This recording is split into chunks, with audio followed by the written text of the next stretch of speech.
je vous salue dans le précieux nom de notre Seigneur Jésus-Christ. Vous êtes la bienvenue sur cette chaîne, l'unique véritable Dieu, où je partage la parole vivante, la parole efficace, la parole créative, celle qui était depuis le commencement. Je souhaiterais aider chacun de nous à se rapprocher de Dieu afin de développer sa relation d'intimité avec Dieu. Et oui, bien mes frères et sœurs en Christ, lorsque vous connectez la chaîne, édifiez-vous via la parole. La parole sans sémence, qu'elle porte. Oui, bien mes frères et sœurs en Christ, que cette parole touche vos vies. Que cette parole touche, transforme vos vies. Que cette parole touche, élimine vos cœurs, sauve les vies. Après vous être édifiés, bien mes frères et sœurs, je vous invite à partager. Oui, bien mes frères et sœurs en Christ, Jésus-Christ, quand il était sur terre, partage la parole. Il partait d'un point à l'autre.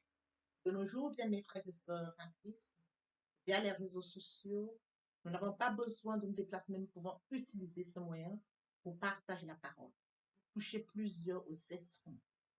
Bien mes frères et sœurs en Christ, via votre canal. En partageant la parole de Dieu, vous allez toucher et transformer les vies. Via votre canal. En partageant la parole de Dieu, vous allez toucher et transformer les vies. Via votre canal, en partageant la parole de Dieu, vous allez toucher, illuminer les cœurs, sauver les vies. Voyez-vous, bien mes frères et sœurs en Christ, de la sorte, il n'y aurait pas seulement plus de joie pour un seul pécheur. Nous allons inonder le ciel de joie et encore de joie. Je vous invite bien évidemment à vous abonner. À vous abonner vous permettra, bien mes frères et sœurs en Christ, de vous édifier via les enseignements que vous allez recevoir. Vous abonner vous permettra également de grandir spirituellement. Vous abonner vous permettra, bien mes frères et sœurs en Christ, garder une relation d'intimité. Il est écrit dans la parole de Dieu, si vous m'aimez, gardez mes commandements. Et les commandements de Dieu ne sont pas pénibles. Les commandements de Dieu ne sont pas infâmes. Dieu nous a aimés avant que nous soyons conçus. Il est écrit dans la parole de Dieu, Maître, quel est le plus grand commandement? Tu aimeras l'Éternel, ton Dieu, de tout ton cœur, de toute ton âme, de toute ta pensée. C'est le premier, c'est le plus grand commandement. Et voici le second qui lui est semblable. Tu aimeras ton prochain comme toi-même.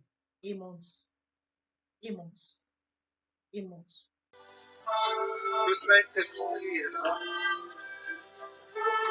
Le Saint-Esprit est là. La nuit a disparu et Dieu donne le salut. Et sur le monde entier, le grand jour s'est levé. Le Saint-Esprit est là.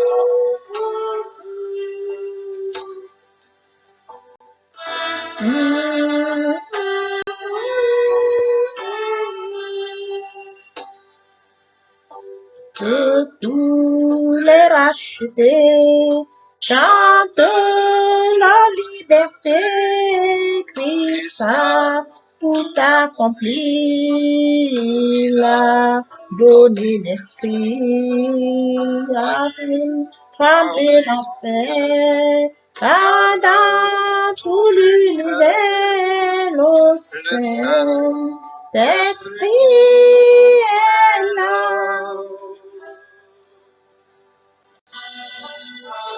Le Saint-Esprit est là. Le Saint-Esprit est là.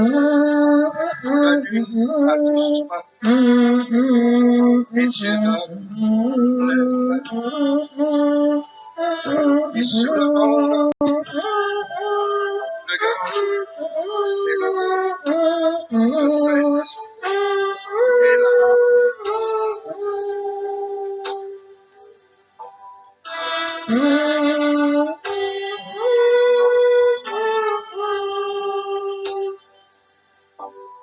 Que tous les rachetés chantent la liberté, Christ a tout accompli, il a donné l'esprit, voyez trembler l'enfer, car dans tout l'univers, le Saint-Esprit est là. Passons en prière. Éternel Dieu de bonté, Dieu d'amour, Dieu de miséricorde, Alpha, Oméga, je viens bénir ton nom ce matin, t'élever, t'honorer, t'élever, t'acclamer, célébrer ta grandeur parce que tu es Dieu. Merci pour ce nouveau matin, pour ce nouveau jour. Merci de compter parmi les vivants ce matin, santé, divine protection, divine sécurité, Père, nous sommes infiniment reconnaissants. Esprit Saint bien sanctifie les lieux très autour de moi, mur de feu, afin d'éloigner toute influence négative qui pourrait nuire à ma prière, arrange cette violence-là, conduis-la afin qu'elle parvienne agréablement aux oreilles de mon Dieu. Merci, Saint-Esprit. Père, je te dis merci pour son précieux, précieux, que tu me donnes de venir honorer à ce rendez-vous, partager ta parole, qu'elle puisse changer les vies, qu'elle transforme, sauve les vies, illumine les cœurs, tu sais le faire, l'honneur, la gloire et la bénédiction te reviennent pour les siècles des siècles, au nom puissant de Jésus-Christ, je t'ai prié. Amen. Eh bien, mes frères et sœurs en Christ, mon Seigneur, nous allons poursuivre notre enseignement par la lecture de Genèse 42, à partir du verset 23, là, il est écrit. Ils se dirent alors l'un à l'autre, où avons-nous été coupables envers notre frère? Nous avons bien vu sa détresse quand il nous demandait grâce et nous ne l'avons pas écouté. C'est pour cela que cette détresse nous frappe. Ruben répliqua, ne vous disais-je pas de ne pas commettre de faute envers cet enfant, mais vous n'avez pas écouté et voici que son sang nous est demandé. Il savait pas que Joseph comprenait, car il se servait d'un interprète avec eux. Il s'éloigna d'eux pour pleurer, puis il revint leur parler. Il prit parmi eux Simon et le fit enchaîner sous leurs yeux. Joseph ordonna qu'on remplisse le blé, leur sac, qu'on remette l'argent de chacun dans son sac et qu'on leur donne des provisions pour la route. Et c'est ce qu'on fit. Quant à eux, ils chargèrent le blé sur leur âne et partirent. L'un d'eux ouvrit le sac pour donner du fourrage à son âne. À l'endroit où ils passèrent la nuit, et il vit l'argent à l'entrée de son sac, il dit à ses frères, on m'a rendu mon argent, et le voici dans mon sac. Alors le cœur leur manqua, et ils se dirent l'un l'autre en tremblant, qu'est-ce que Dieu nous a fait? Frères et sœurs en Christ, aujourd'hui, nous allons poursuivre notre enseignement intitulé Qui es-tu? Qui sommes-nous? Permettez-moi d'aborder un point très important, celui de mourir en soi et de naître en Christ via la repentance et la conversion. Nous étions de l'un homme, loin du Père, loin de la source, loin de notre premier amour. Par la grâce de Dieu, nous avons été repentis, nous avons été lavés, purifiés. Qu'en est-il de notre prochain? Notre prochain est une créature merveilleuse, admirable, faite à l'image et à la ressemblance de Dieu. Loin du Père, loin de la source, loin de son premier amour. Frères et sœurs en Christ, joignez-vous en moi, manifestons l'amour, partageons maintenant la parole. La parole les atteigne et une fois qu'ils recevront la parole, ils vont s'édifier. Et via votre canal, ils vont se repentir et se convertir. Via votre canal, frères et sœurs, ils reviendront à la source. Nous allons inonder le ciel de joie et encore de joie. Je consacre la deuxième partie de mon enseignement à cela, où j'apporte plus de détails pour ce qui est de la repentance et la conversion, puis je fais suivre la prière. La troisième partie fait suite à la deuxième. Les questions de la nouvelle vie. Les choses anciennes sont passées, parce que toutes choses sont devenues nouvelles. Il est question de la méditation de la parole de Dieu. Oui, frères et sœurs, en Christ, il est écrit, et sur le point de vie, celui qui vient à moi n'aura jamais faim, celui qui croit en moi n'aura jamais soif. Oui, frères et sœurs, en Christ, revenons dans notre enseignement de ce matin. Qui es-tu? Qui suis-je? Qui sommes-nous? Le point qui attire notre attention ce matin, frères et sœurs, en Christ, c'est Joseph et ses frères. Oui, frères et sœurs en Christ, les frères de Joseph sont montés en Égypte. Parce que là c'est, oui, bien mes frères et sœurs en Christ, oui, bien mes frères et sœurs en Christ, la famine s'est vue partout. Les frères de Joseph montent en Égypte pour acheter une fois en Égypte. Oui, frères et sœurs en Christ, Joseph reconnaît ses frères, mais ceux-ci ne le reconnaissent pas. Et alors, il leur pose la question, d'où venez-vous? Ils lui répondent, nous sommes juifs et nous sommes venus chercher du blé. Il leur pose la question, est-ce qu'ils ont un père? Il leur dit justement, leur père est encore vivant. Ils ont un jeune frère, il y a un qui était déjà perdu, en fait, qui n'est plus. Et il est question de Joseph. Ils ne savent pas. Alors, ils poussent très loin les questions et ces derniers ne savent pas jusqu'où Joseph veut les mener. Joseph pousse plus les questions pour voir justement qu'est-ce qu'il en est, est-ce que son père est toujours vivant, est-ce que son jeune frère Benjamin est encore là. Et ses frères lui disent justement, le papa est là, il y a un jeune, le dernier né, Benjamin. C'est alors qu'il se rend compte que son jeune frère Benjamin est encore en vie. Et Joseph les considère comme des espions et il leur dit, alors je voudrais bien que vous puissiez revenir ici avec le Benjamin si vraiment vous n'êtes pas des espions. Et frères et sœurs en Christ, lorsqu'il leur, euh, lorsqu'on leur sert du blé, il recommande qu'on puisse remettre l'argent de chacun d'eux dans le sac. Et c'est ce qui est fait. Alors, oui, frères et sœurs en Christ, aujourd'hui, ses frères face à Joseph, tête de rouge et s'indigne. Regrette pour avoir vendu Joseph. C'est écrit, frères et sœurs en Christ, ils se disent l'un l'autre, où avons-nous été coupables envers notre frère? Nous avons bien vu sa détresse quand il nous demandait grâce et nous ne l'avons pas écouté. Voyez-vous, il parle comme ça de Joseph face à Joseph. C'est pour cela que cette détresse nous frappe. Rubin répliqua, ne vous disais-je pas de ne pas commettre de faute envers cet enfant, mais vous n'avez pas écouté et voici que son sang nous est redemandé. Et il ne savait pas que Joseph comprenait. Justement, c'était les questions de Joseph, parce que Joseph, ils avaient vendu Joseph. Et là, ils se disent que la détresse tombe sur eux, parce que justement, ils avaient commis ce mal. Mes frères et sœurs en Christ, à l'instant où ils ont sur Joseph, ils parlent de Joseph, mais ils n'ont pas conscience que c'est de lui, mais Joseph sait que c'est de lui qu'on parle parce qu'il a reconnu ses frères, mais ses frères ne l'ont pas reconnu. Je voudrais bien que nous comprenions l'Esprit de Dieu est très grand. Quand vous avez l'Esprit de Dieu en vous, il vous révèle beaucoup de choses. Voyez le seul Joseph. Ses frères l'ont vendu. Mais face à face aujourd'hui, face à ses frères, c'est lui qui les reconnaît. Mais eux ne le reconnaissent pas. Voyez-vous? Quand vous avez l'Esprit de Dieu en vous, il vous révèle des grandes choses. Comme dans Deutéronome 29, 29, les choses cachées sont à l'Éternel, les choses révélées sont à lui et ses enfants, à perpétuité. Il leur révèle à ses enfants. Donc Joseph reconnaît ses frères, ils sont présentement devant lui, il les regarde, il les écoute, il prend les informations, mais ces derniers ne savent pas que c'est Joseph. Ils ne savent pas que c'est leur frère qui était vendu. Voyez-vous, ils sont venus acheter du blé à leur frère. Ils se prosternent devant leur frère. Quand ils étaient en maison familiale, leur frère leur disait, j'ai fait un rêve. Ma chair est au centre et la vôtre était tout autour. Et ses frères ne comprenaient pas. Ils ne comprenaient pas que c'était une étoile. Ils ne comprenaient pas qu'il y a des étoiles en famille, il y a des étoiles qui distinguent les enfants les uns des autres. Il y a des étoiles des uns qui brillent plus que celles des autres. Et c'est aux parents de ménager cela. C'est aux parents de pouvoir gérer cela pour que les enfants éviter que les enfants se détestent. Voyez-vous, aujourd'hui, ils se prosternent devant ce Joseph. Pourtant, quand ils étaient en famille, ils ne supportaient pas que Joseph leur dise. Voyez-vous, le temps de Dieu, le moment opportun, quand Dieu voudrait que les choses se fassent, les choses se font. Ils en font, ils viennent en Égypte. Et c'est leur frère qui est face à eux. C'est le frère c'est la deuxième place en Égypte. C'est le frère qui a approvisionné tous ces endroits où il y a du blé. Et c'est lui qui gère cela. Voyez-vous?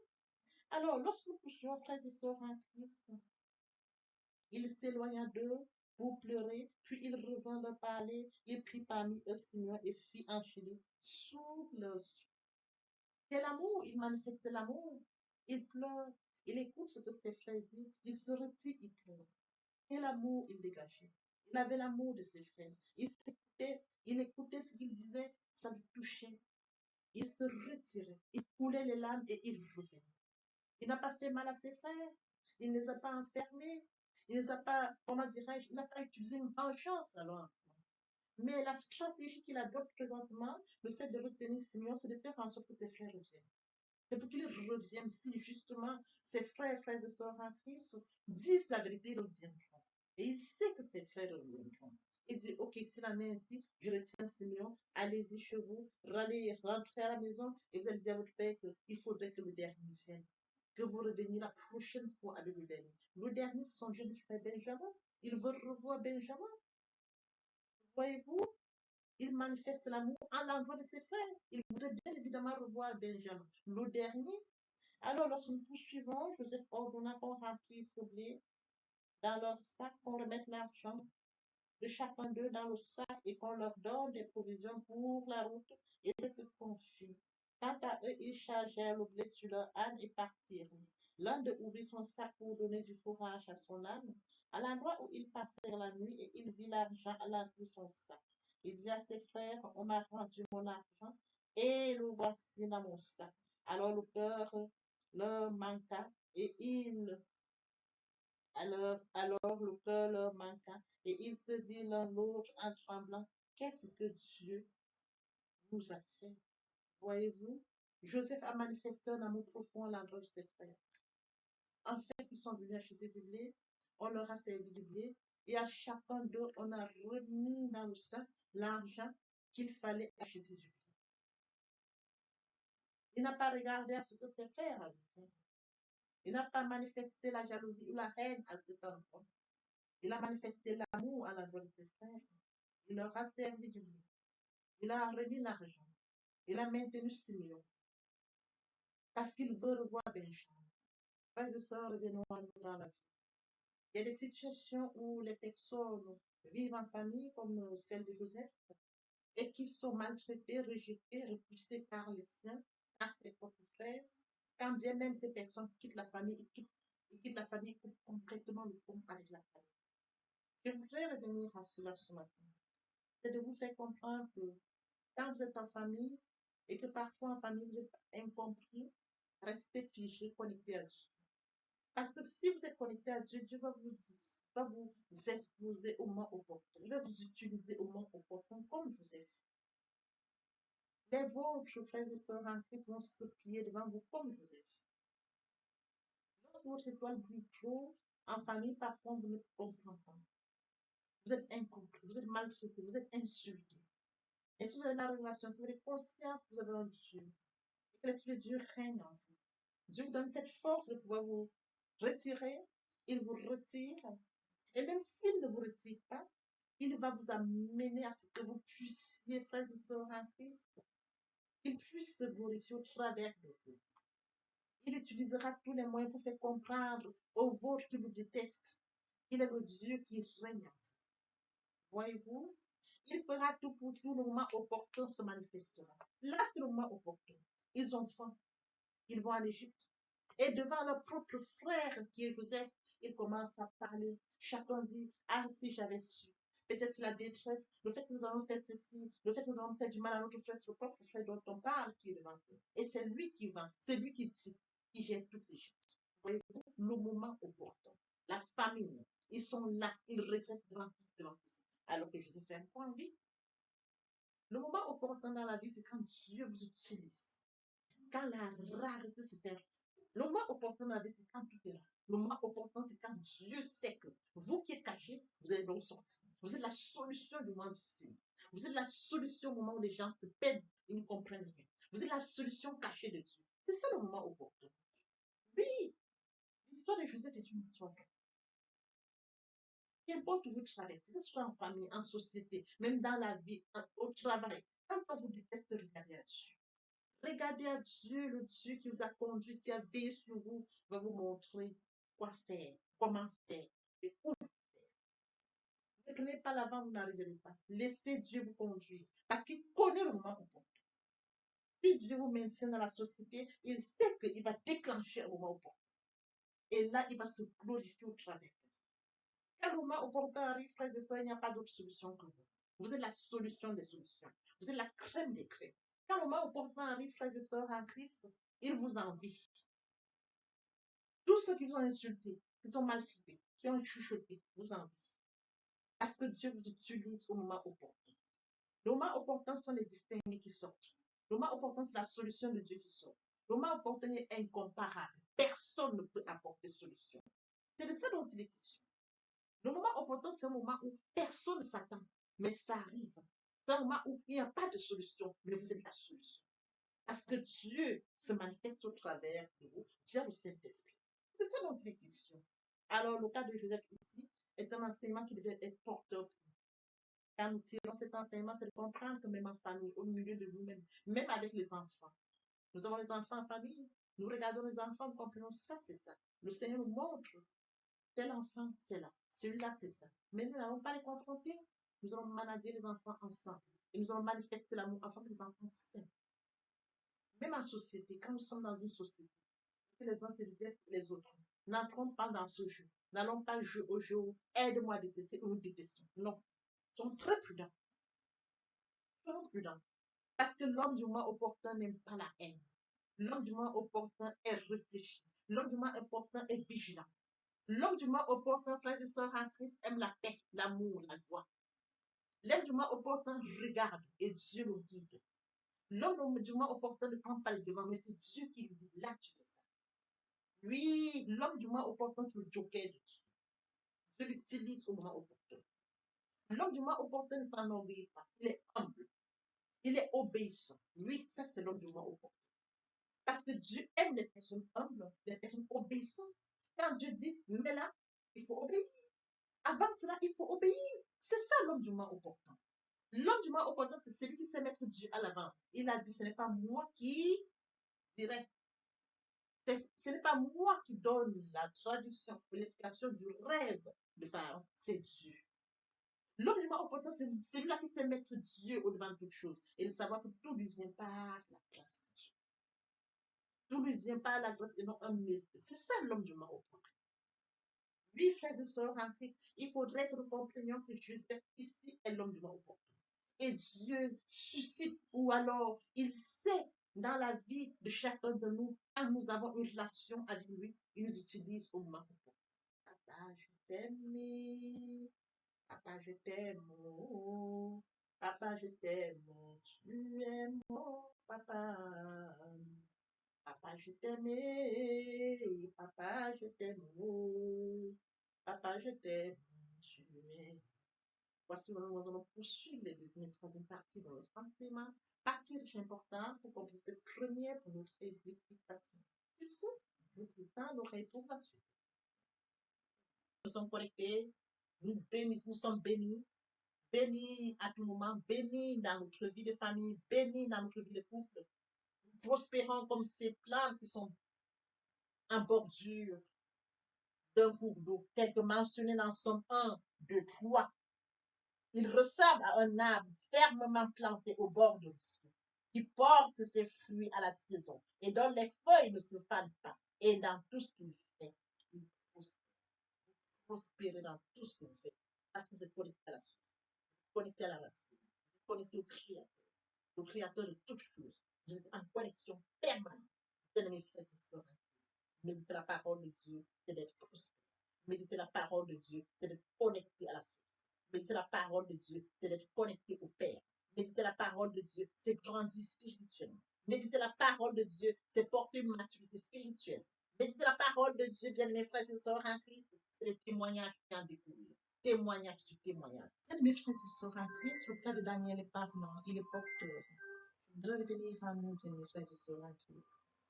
Je voudrais poser la question, as-tu déjà une relation avec Dieu? As-tu déjà accepté Jésus comme Seigneur et Sauveur? Es-tu déjà repenti et converti? Il est grand temps, bien mes frères et sœurs en Christ. Il est grand temps de passer la repentance et la conversion. Le cas de Daniel, parce qu'il avait un repent. Daniel avait une relation avec Dieu. Il était repenti et converti. Il développait sa relation d'intimité avec Dieu. Raison pour laquelle son cas est parlant. Un exemple concret, un exemple biblique. Nous nous appuyer là-dessus. J'appelle toutes les personnes et tous ceux qui n'ont pas encore passé la réponse, qui ne sont pas encore repentis et convertis. Il est grand temps, bien mes frères et sœurs. J'appelle à la repentance et la conversion. Il est grand temps de venir à Dieu. Ne reporte pas demain, ne remets pas demain. Le temps opportun, c'est maintenant. Raison pour laquelle je consacre la deuxième et la troisième partie de mon enseignement à cela.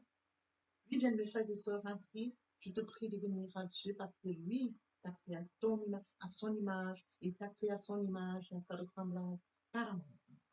Il détient le calendrier de ta vie, la mission pour laquelle tu es créé. Comment devrais-tu vivre dans ce monde loin de Dieu, loin de ta mission? Et aurais-tu, alors que Dieu détient tout de toi?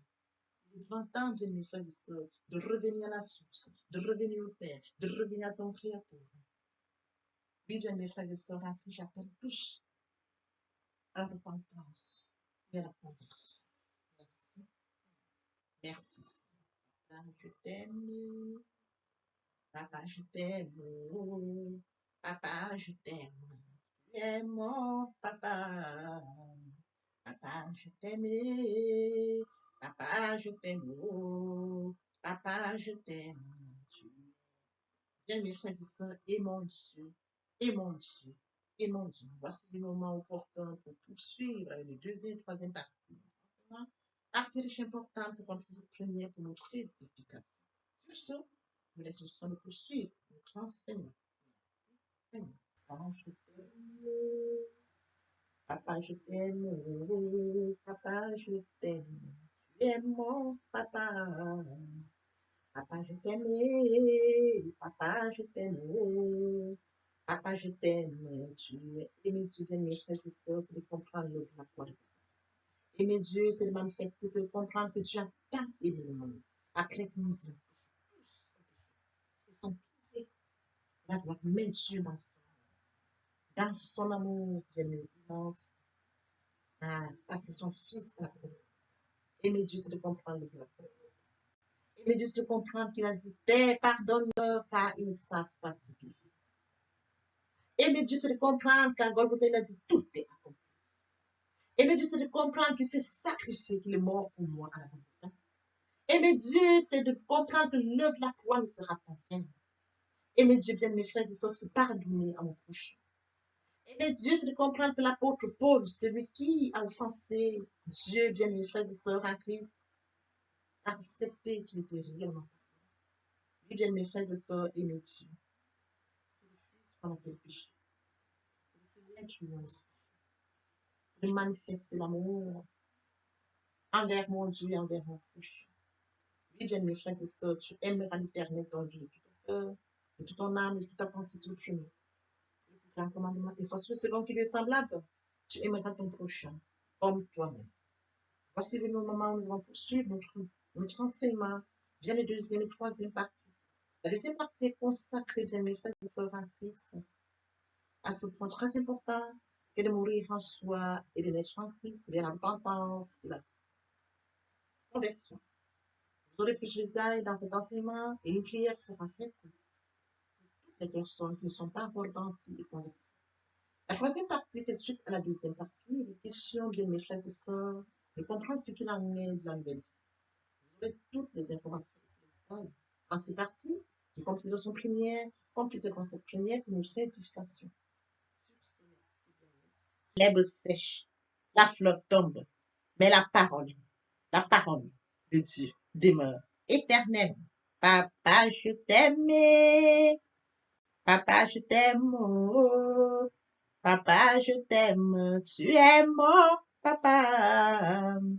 Papa, je t'aime. Papa, je t'aime. Oh. Papa, je t'aime, tu es mon bien-aimé et mon Dieu, et mon Dieu, et mon Dieu. Oui, bien mes frères et sœurs en Christ, le moment est venu pour nous de poursuivre avec les deuxième et troisième parties de notre enseignement. Partie qui vient de compléter cette première pour notre édification. Se repentir, c'est regretter, c'est sans vouloir, c'est pleurer. La repentance est un changement d'attitude, se détourner de son mal pour se tourner vers Dieu. Venez, plaidons, dit le Seigneur, si vos péchés sont comme le cramoisi, ils deviendront blancs comme la neige. S'ils sont comme la poupe, ils deviendront comme la laine. Se convertir, c'est le fait de déplacer le centre de gravité de ma vie ancienne vers mon Dieu. Se convertir, c'est de croire en Jésus-Christ. En un mot, nous pouvons dire que la conversion accompagne la repentance. Lorsque les cœurs se convertissent, le voile est ôté. Or, le Seigneur, c'est l'Esprit. Là où est l'Esprit du Seigneur, là est la liberté. Pour toutes les personnes qui ne se sont pas encore engagées à suivre le Seigneur, pour ceux qui se sont engagés et qui auraient abandonné quelque raison que ce soit, le moment est venu pour nous, bien mes frères et sœurs en Christ, de passer en prière via cette chanson. Miséricorde insondable, Dieu peut-il tout pardonner? Absoudra sidra coupable et mes péchés oubliés. Jésus, je viens je viens à toi, tel que je suis. Je viens à toi, Jésus, je viens à toi, tel que je suis, papa. Ah, répétez après moi la prière, Seigneur Jésus. Je m'engage à te suivre tes souffles. Je sais que tu es mort sur la croix de Golgotha.